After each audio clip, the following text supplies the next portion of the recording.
Hi everyone and welcome to Sheer Edge Training. On our live chat today, we are going to be focusing on venues, but more specifically what venues are doing to get open. Joining us on our live chat today, we have got Paul Hutton from Amplified. Hi Paul, how are you today? Hi, really good, thanks Karen, thanks for having me. Good, no problem. And we've also got Ryan Doyle from Park Regis Birmingham. Hi Ryan, how are you? Hi Karen, I'm well, thanks for having me today.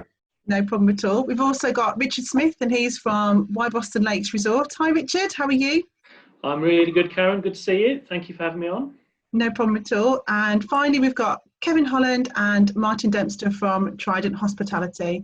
Hi. Hi Karen. Hi Thanks Karen. for having us. Also on the chat today, we have got Ian Haitley and we've got Leah Bovier-Armstrong. Both are from Sheer Edge Training and they're going to be asking our panel some taxing questions at the end of the chat. So if you do have any questions you wish to ask, please pop them in the chat at the bottom and we'll ask them at the end. So now we're going to get going with some questions for you all. My first question, I'm going to go straight to Paul for this one. Paul, how have your national and international clients responded to lockdown? Well, Karen, we're a representation company. We work in the meetings events segment, and actually about 99% of the hotels we work with are overseas. That's very much overseas is really our focus, and the countries where we operate mostly are in France, Germany, and Holland. They're our main markets. Because we're working with some really big destinations like Paris, Amsterdam, and Frankfurt, we were probably one of the first to start feeling the impact of this when it started to kick off back at the top of the year. And I think the stages that our hotels went through will probably be similar to those that the hotels here in the UK went through, starting off with initial inquiries about terms and conditions through to tentative requests for cancellation, and then moving forward to everything being cancelled or postponed. Overall, we work with, between the 5 brands we work with, about 150 hotels, and by the middle to the end of March, pretty much everything had closed. So probably a similar experience to what the guys at Why Boston and Park Regis have gone through. I guess moving forward, where the difference will probably lie is how much the hotels we work with shift their focus and their dependence away from some of the international business that they have often depended upon. I mean, to give you some example, in 2015, looking back a few years, the volume of business that was booked by into Amsterdam's hotels and venues by British customers was about 50%. So it's actually more than was being booked by domestic clients. So I think international hotels and big international destinations moving forward will probably move away and reduce their dependency a little bit on international markets. On a positive note, the hotels that we work with in Germany, the hotels are now pretty much fully reopened. In fact, Lindner Hotels that we represent there, they actually opened a brand new hotel last week or 2 weeks ago even, so that's really positive. Most of the hotels we work with in Holland have now started to reopen, and the hotels we work with in France are starting to reopen between now and the end of August. So it's been tough, but it's starting to get a lot more positive now moving forward. Yeah, that's fantastic to hear, isn't it? Because I think, you know, we all as like individuals like going on holiday and we love going to hotels, so to actually see that hotels have opened in Europe is a really fantastic thing for our UK market. I'm going to go to Richard. Richard, I know Why Boston's been open throughout lockdown.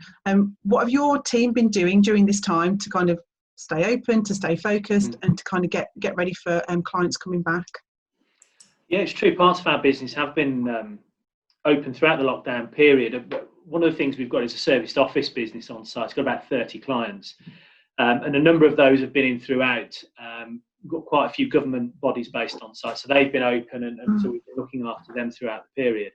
But also, we've been hosting some training for the ambulance service, which has been great on a number of levels. I mean, most notably the fact we've been able to support the NHS. Yeah. It's also meant we've been able to keep one of the conference centres open, albeit on much reduced numbers. You know, the training programme has been kind of 30 to 40 people at a time, but it's been great to be able to host that.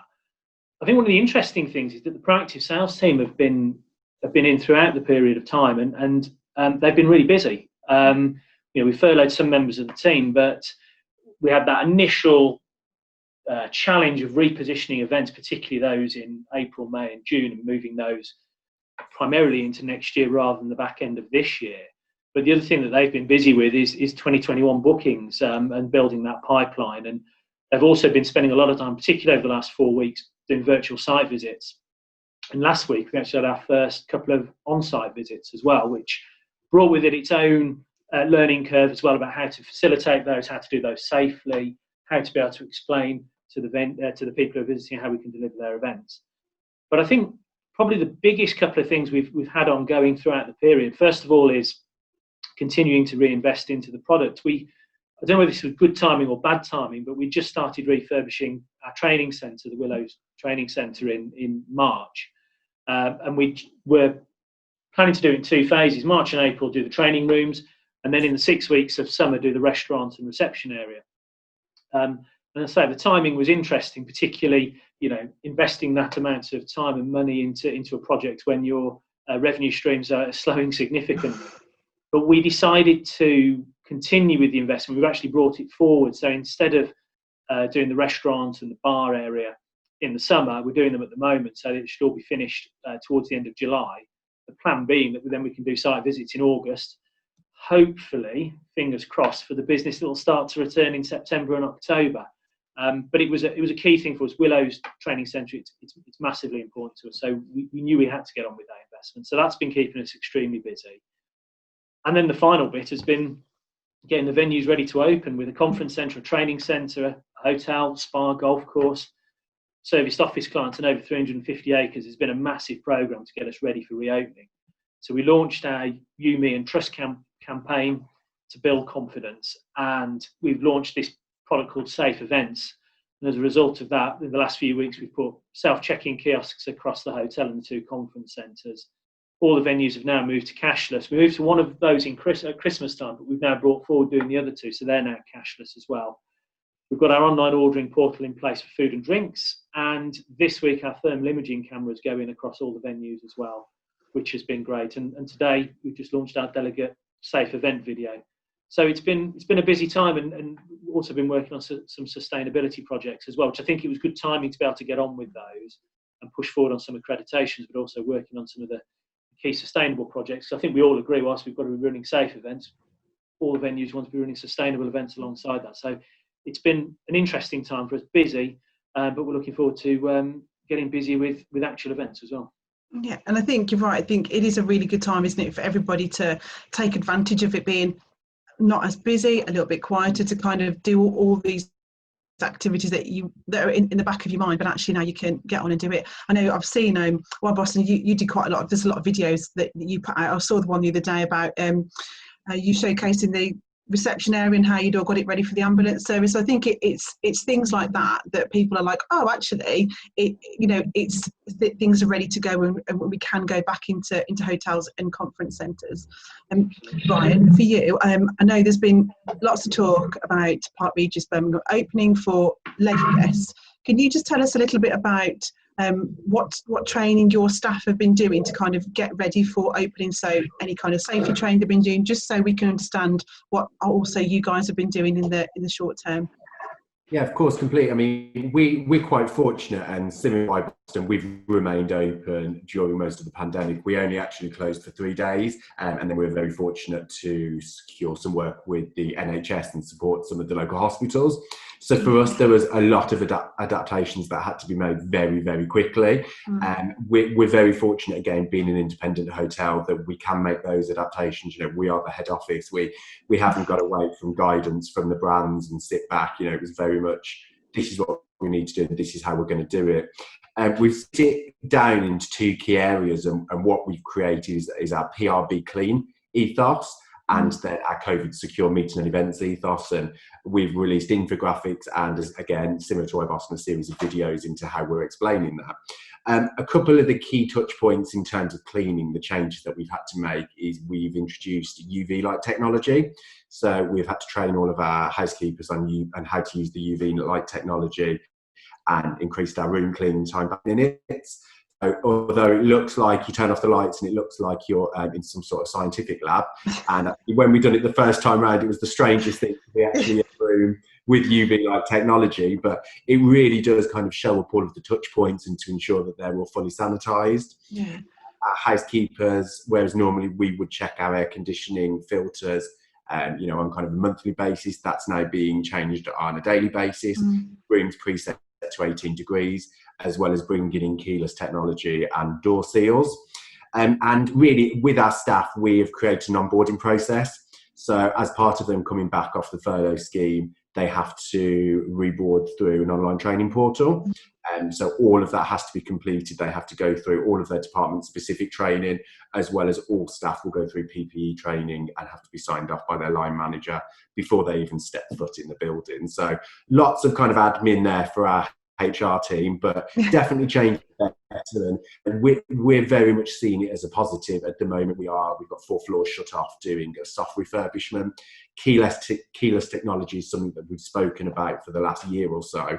And actually, it's great now the opportunity that now's the best time to put it in, and we're no longer talking about it. We can now go ahead and implement it. And we've changed a lot in terms of how we do our meeting and events.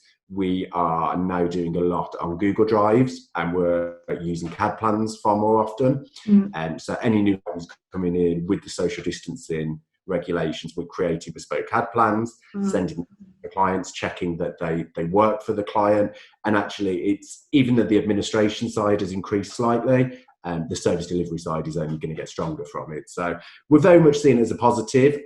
Start of the year is still remaining very strong for us, and we've almost just had to realign our business segments for the rest of the year. But no, staying very positive for us at the moment. Yeah, and again, like with Richard, it just sounds like it's a really good time to implement all those changes that you wanted to do, but actually there wasn't time, and now you've been able to do that, and it's hopefully going to make it more efficient. I've got another little question that I wanted just to ask. How are you?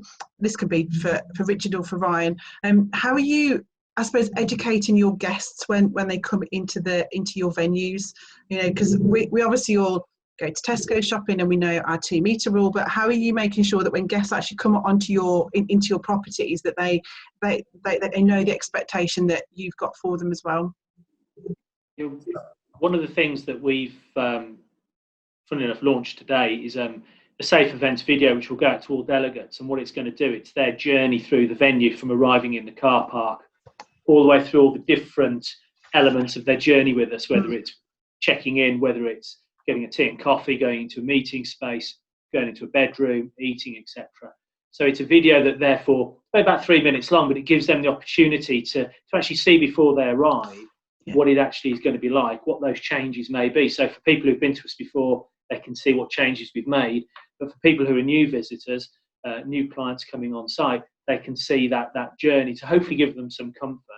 We've also then sent out and worked on some infographics and some fairly detailed information going out to delegates to give them confidence that they can be safe visiting the venue, can enjoy their visit and get everything out of it they want to get out of it. You know, and I think that's the most important thing is for the clients to be confident, the delegates to be confident, and also for our team as well. So there's been a lot around that internal communication of that journey as well. Thank you. Very similar for us as well. We've created an events SOP, and what we are doing is any upcoming events is physically having a call with the organizer, sending the SOP through and talking them through everything from arrival process. In terms of transient leisure accommodation, one of the first key team members to come back is actually our guest services team. So we do pre-arrival calls with every single arrival we have, talking them through the process, similarly from the car park all the way through to the front door. And then we are going to have a welcome letter, which will be given out to everyone, which will physically detail all of the changes that we've made in our F&B outlets and the general procedures that we need them to follow to be in the hotel. I like that. Again, I think it's brilliant to actually put some onus on the guest as well. That this is what we've put in for you, and we'd like you to take note of it and to follow these procedures to make sure everybody has a safe stay. Paul, is there anything that you wanted to add from kind of the more international perspective of the hotel chains that you work with? Well, I mean, obviously we've stayed in really close contact with the hotels all the way through this process, and in terms of what they've been doing to get ready, I don't think there's necessarily a huge amount of difference in terms of how prepared they have been. I think as an industry, we've shown how we can really adapt very quickly. I think where the difference between the different brands we work with probably lies is really down to more localized travel restrictions and local requirements that you have when you work with an international collection. So, for example, one of the brands we work with is Club Med, and they're operating resorts in around 50 territories around the world. 90% of the business is also leisure, and they're an all-inclusive business, so they've had a lot of, probably a bit more of a complicated puzzle to get everything ready and open for meetings and events.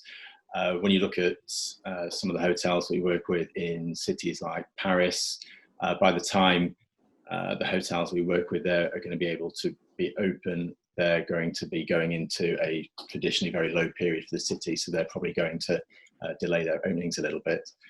I think one of the things that the brands we work with have been really proactive in is the marketing. So it's getting the venues ready and making sure that the environments are right and secure and safe, but also what marketing is available to get that message out there.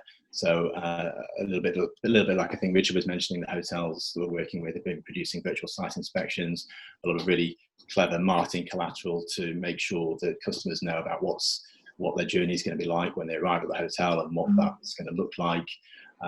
And actually also some of the hotels we work with in Holland, they've been rolling out a lot of hybrid event packages as well. So recognizing that to make the most out of their spaces available in the hotels they've got in their collections, it's not necessarily just going to be about face-to-face, but also introducing hybrid solutions. Good idea. And it's just a bit of adaptability, isn't it, that thinking of the space you've got and how to use it. Kevin, I just wanted to ask you a couple of questions about the clients that you're working with and supporting. How are you making sure that their businesses are kind of still growing during this period of time? Because obviously it's a little bit quiet for lots of people. So from your perspective, how are the businesses you're working with? How are you helping them out? Well, what we're doing is we're getting the venues together on a regular basis. In actual fact, we're a representation company similar to Paul.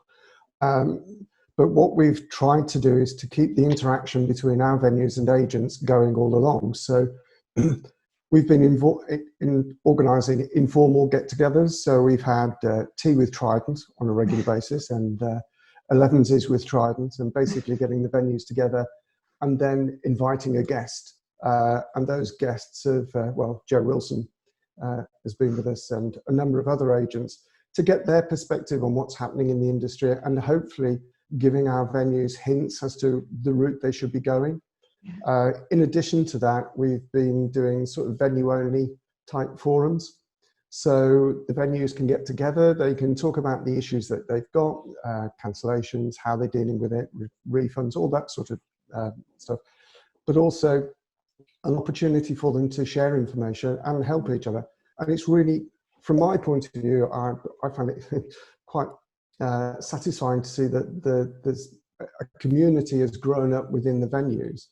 The other thing that we've been doing is looking at other things that are related to the meetings and events industry. So we had someone from Venue Directory come and talk to us about what they're doing in order to support the venues and what the venues need to be doing to make sure that their profile on Venue Directory is as up to date as possible.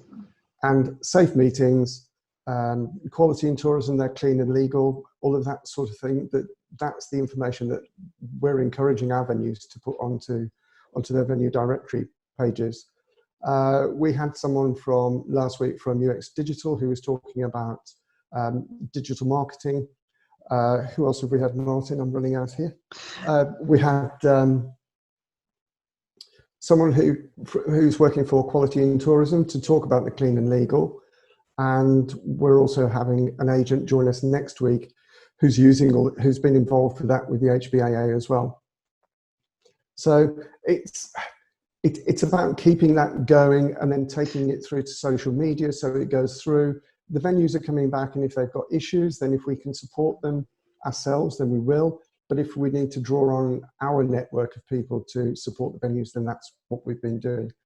And it's been quite interesting to see that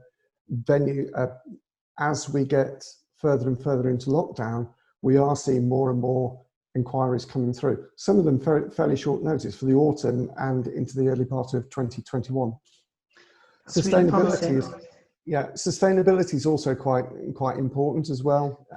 As Richard mentioned, some of our venues are building in sustainability into their safe meetings policy, and it's just making people aware of all of that.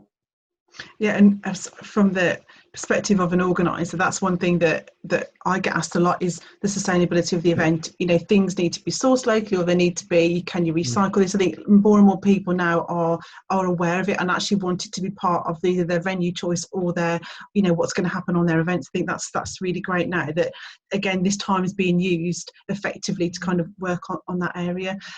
Martin, I just wanted to ask you a couple of things as well. What are your thoughts on the virtual site visit? I know that that there are more and more going on now, but I just wondered what do you think of a virtual site tour as an idea to sell the space? Do you think it works? Do you think it doesn't work? What are your thoughts on it?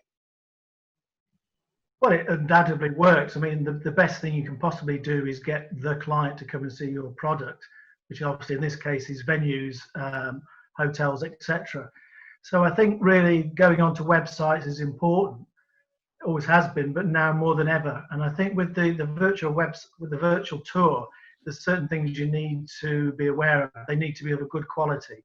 It's the same as websites. Websites aren't all the same as virtual tours. So I think it's to try and make them interesting. There's a lot of virtual tours of venues that I've seen that, you know, I think I'd prefer to watch the paint drying in one of the syndicate rooms. But I think I know Richard's here, and their virtual tours are very good. And I think actually it led to a client having an inquiry, looking at the virtual tour and possibly confirming some business without actually physically going to the venue, which, to be honest, that's fantastic. Yeah, it's crazy, really, but that's the situation we're in. So it really is the shop front, isn't it? Any venue now, that is your first point of call, is the website. Go on, you can say all the nice stuff that you want to all these lovely agents. They're not mugs. They want to see what you've got, and if they've not been, they want to have a look. And especially using drones, that's the future. Especially if you've got outdoor space, etc., because it doesn't lie. It shows you what you've got. It shows you the gas works and the sewage works next door that you don't mention on the website. So, you know, it's one of those things, and it really is an advantageous thing if you use it properly. But obviously, again, it's using a decent company like we do, and lots of the venues to actually enhance the features of the venue. Yeah, you're right. I think because obviously, well, we can go on site tours now, like, you know, with Richard doing some site tours, but I think it's going to be a little bit longer before people are actively going on site tours every week. So I think actually to have a really good website, to have really good CAD plans available that can be tweaked and can showcase it, you know, what your event looks like properly, that's going to really, you know, help people buy into the fact that this is the venue for them. And this is, I don't know, you might not be able to tell us this, but this is a question to all of you, so you can answer as in turn. How are your general inquiries looking for 2020 and beyond? Are you getting inquiries coming in now? Is it looking good for this year into next year and beyond? Who wants to go first? I'll take that one. Hey. For us, I guess the situation is probably a little bit different to the other guys on the call, because most of the properties we work with are overseas. So we are certainly getting some inquiries already. Not a lot, I have to say, but we're certainly getting some inquiries, but they are for next year. There isn't really anything that has come through of any significance really for this year. Really positively, we were shortlisted for a site inspection in Amsterdam for an event that was due to take place in September, but that's been postponed. So there are definitely some positive signs coming through, but for 2020, not so much. But, I think carry on, Richard. Sorry, Kevin, talking across you. I think overall for us, inquiry volumes for conference and training business have been whilst they've not been consistent over each week during the lockdown period, I think as an average, we'd probably say we're getting about 50%, just under 50% compared to an optimum week prior to lockdown. So that's been quite confidence boosting for the team and has given us a good level of optimism. But I think the important thing to say is 95, 96, probably 97% of those inquiries are for next year and the year beyond that. I think the inquiries we're seeing through for 2020 are typically from clients who we're already working with, who are running training programs, those smaller events, 20 to 30 delegate events where they need to do face-to-face training rather than remote training. And we're seeing those come through. But I think in terms of the chunky conference inquiries, And those ones that are prepared to commit and sign on the dotted line, they're all for 2021 onwards. I think one of the causes for optimism, and this is all dependent, of course, on social distancing, what happens with that, and when we get the clearer guidance from the government for our industry, to put it politely, we're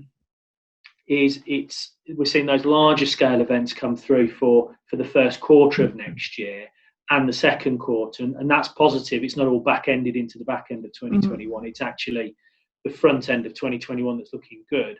So that's given us some good cause for confidence and clients actually being prepared to sign contracts. It'd be nice to start to see more coming through for October, November and December for this year. But I think, because we all know, that's just going to be an interesting battle. Let's put it that way. Yeah, I think from the conversations we've had with venues and agents alike, when we first started in lockdown, people were saying, well, the back end of the year will be strong, and there were quite a few people saying that. But now, as we get further and further on, certainly the feedback from some of the agent conversations I've had is that because there's been a lack of clarity from the government, then bookers and organisers are concerned that it will impact on the back end of the year. So what they're doing now is either cancelling them or putting them back to 2021. Certainly that's happened with a couple of venues, and I think some of them are on here today. So the back end of the year, I think, is going to be a bit of a sticky one, and I think it's going to be just smaller pieces of business, the 15s, the 20s, 21s, 25s. But as to the really chunky pieces of business, it's going to be in 2021. Ryan, did you want to add anything there? I think it's pretty much the same across the board. I mean, for us, I know that there was supposed to be some further guidance coming out last night regarding the events, and I was very pushing a few people off, saying wait until the morning of the spring. And actually, those people have been chasing me this morning to see what the update is. I think there is a real urge out there, and people do want the events to take place. I just think at the moment it's so uncertain, people just don't want to commit for the rest of the year. I think that the key clients for us really that are still pushing and moving ahead is the pharmaceutical sector, and we're still getting a lot of live inquiries towards the end of the year, and actually January for us is very strong with the pharmaceutical clients. So we will see. I think it's all just waiting on some more guidance at the moment and a bit more positivity.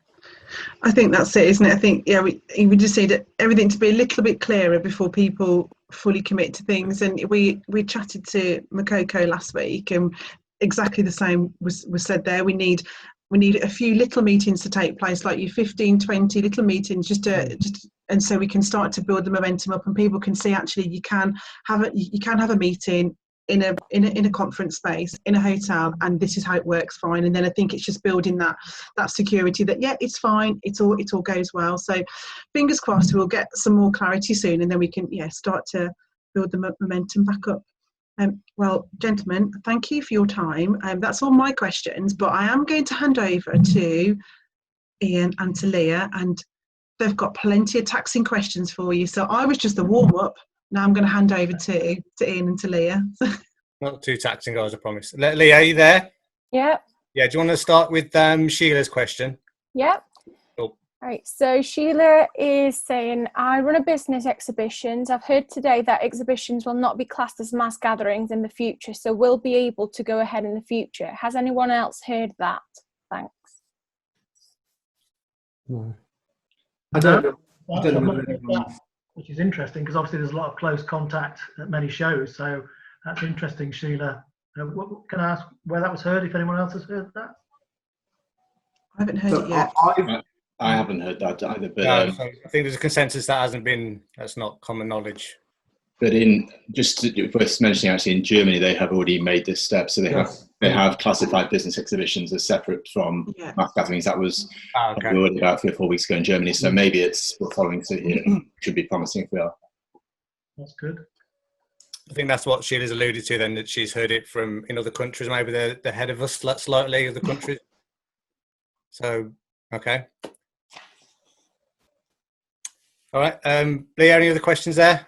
Yeah, there's Joanne that's asking, how are venues managing catering for meetings and events? Catering, I think. Catering, sorry. I know Richard with their safe meetings policy has put something out there, but just looking at some of our venues, what they're looking at the moment is perhaps going down the route of not necessarily having a full DDR rate, but having a facility fee based, because of the social distancing, is perhaps going down the route of having a facility fee and a catering package. Some of the venues are talking about doing little picnic boxes, the bento boxes, as opposed to having buffets and the likes. But I know Richard and the My Boston crew are out there. Yeah, I mean, we've put together different options based on how the government guidance changes and adapts, so we can formulate that. So we've almost got three steps in place now that we can talk to clients about, so that they can be clear what we'll be able to deliver.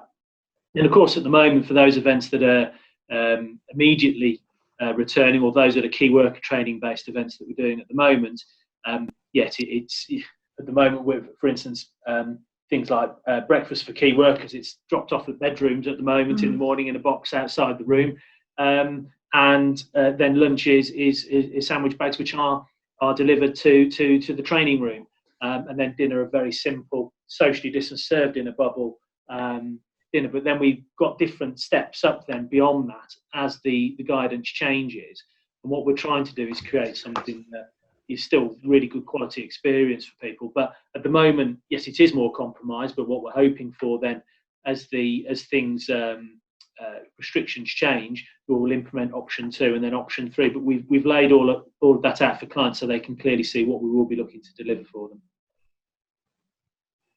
Thank you. Okay, next question from Jo. Jo is obviously a planner because she's looking 6 months ahead. What are your views on Christmas parties? I assume it's just a case of wait and see, or should we realistically just get them going ahead? She's trying to manage her clients' expectations best she can. So what are you guys doing regarding sort of the Christmas parties? As you know, it's very busy. It's, the bookings are probably already in or were in. So what are you guys doing about Christmas parties?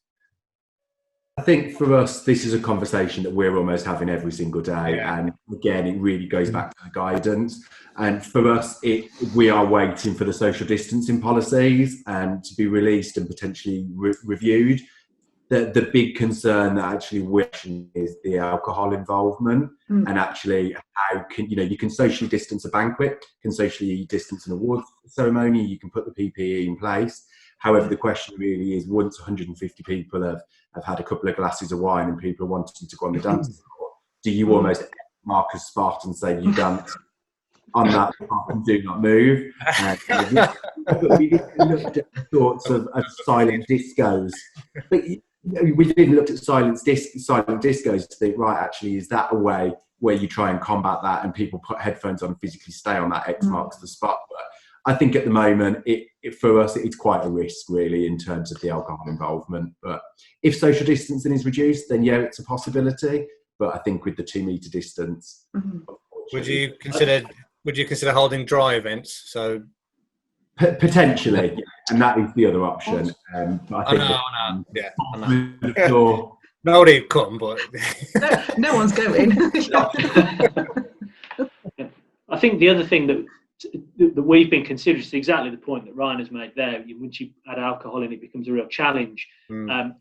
So we've been looking at moving away potentially from the traditional sort of Christmas party-based events and looking at something that's themed, working on having German markets and having something outside, because we've been looking at potentially putting in place a temporary structure that would allow us then to socially distance, but you have it as a German market, so then the theme becomes something that's exciting and different for people.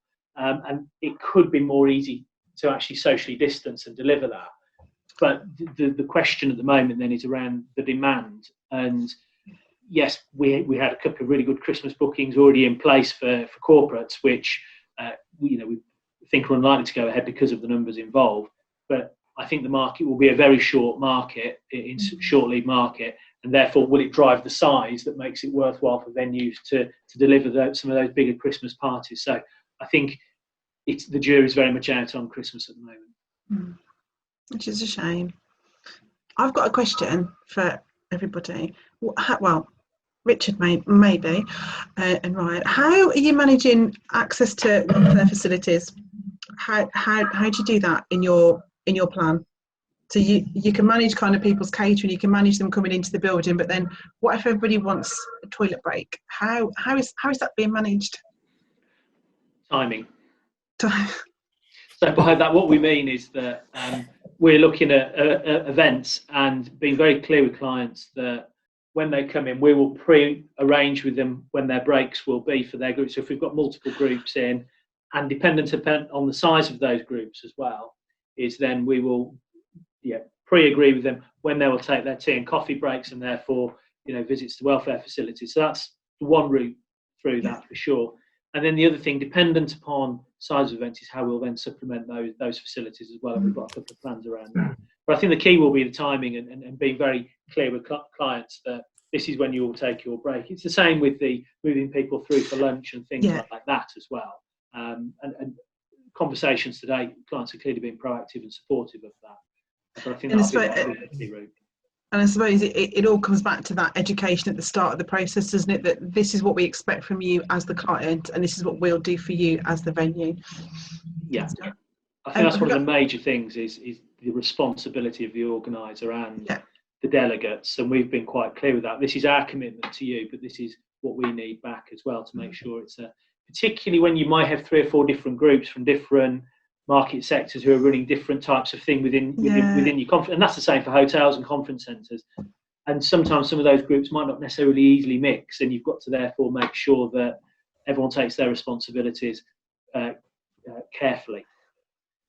I think we've probably got time for a couple more questions. If we've got any more. There's a few. One's coming from Facebook. Back to Christmas parties. It's probably depending on the venue and the individual contract. But are you giving refunds for Christmas bookings? Should people cancel the Christmas parties now? I think people need to hold out and actually wait for a little bit more information. I don't think anyone wants to be making decisions at the moment, but I think it all has to be done on a very much case-by-case basis. But I think, we are only in June. We've still got 6 months away. If we look at what's changed in the last 3 months, I think there's a lot more change to come. So, we're really just looking at everything on a case-by-case basis and just trying to advise where possible. Yeah. That's the most sensible approach. Okay, so one more question, Karen. Yeah, one more question. So I think finally, there's been a few questions regarding the future and sort of investments in technology. Obviously, the buzzwords at the moment is the virtual events and hybrid events and all that sort of. So are all the venues looking to invest in technology this year or next year to keep up with this changing environment of more virtual stuff and things? That's already actually happening with some of the brands we work with. So one of our clients is Apollo and Leonardo Hotels, and they're part of Leonardo Hotels here in the UK as well. So in Holland, they've got 16 hotels, including 5 in Amsterdam. And their largest hotel has a ballroom that can ordinarily do about 900 people, but obviously in current circumstances can only seat about 108. So they've really had to look at ways they can adapt. And one of the things that they brought in is a hybrid events concept in conjunction with their AV suppliers. So this allows them to obviously have delegates in various locations across Holland, all linked up simultaneously. So you might have 50 people in Amsterdam, 30 people in Rotterdam and so forth, and they're able to participate in the same event, but they're also working with the hotels over here in the UK as well. So for example, you could have 100 people in the Leonardo in London and 30 people in the Midland in Manchester. So that's probably going to be quite useful for when companies, if you've got an organisation that wants to organise a kick-off meeting in January for 250 people, there aren't going to be many venues probably that you can fit them all into. So maybe break them up and have smaller regional meetings. So that's already something that's happening. But they're actually doing that now, or is that in the future? No, that's all rolled out now. You can book that now. Okay. That's the one to follow. And we've got the infrastructure in place. I've done it to you again, Kevin, haven't I? You go. No, I was going to say one of the things that I think organisers need to take and venues need to take into consideration is that although there may be a hunger from organisers to have meetings, events, conferences, whatever, I think there's going to be quite a few of the delegates who may not want to get involved. I mean, do they want to go to a meeting space with 50, 60, 80, 100 other people that they don't know whilst this COVID-19 is going on? So I think the virtual approach, I think, is going to work. And Millennium Point, who I think Vicky was going to join us, I'm not sure if she's still here, but they offer a live streaming option at the moment. So they've cut down the size of the numbers of people that they can get in their auditorium. But to get it out to a bigger audience, you can actually patch in a live streaming module as well. And that is available now. Okay. Do you think it's here to stay, and do you think it will increase, or do you think the power of face-to-face communication will always win out? I still believe it's the face-to-face communication will win out, but I think events and the way they're run is forever changed, and I think that having that technical infrastructure in place is essential. Yeah. And I think every venue's got to continue their investment into that, and we know it's really chunky numbers. Of course it is, because you particularly putting in that IT infrastructure, but I think it's here to stay regardless. So we've all got to get on with it. I would agree. And I think a lot of venues will have to look at their not just their IT, but the broadband as well. The broadband capabilities.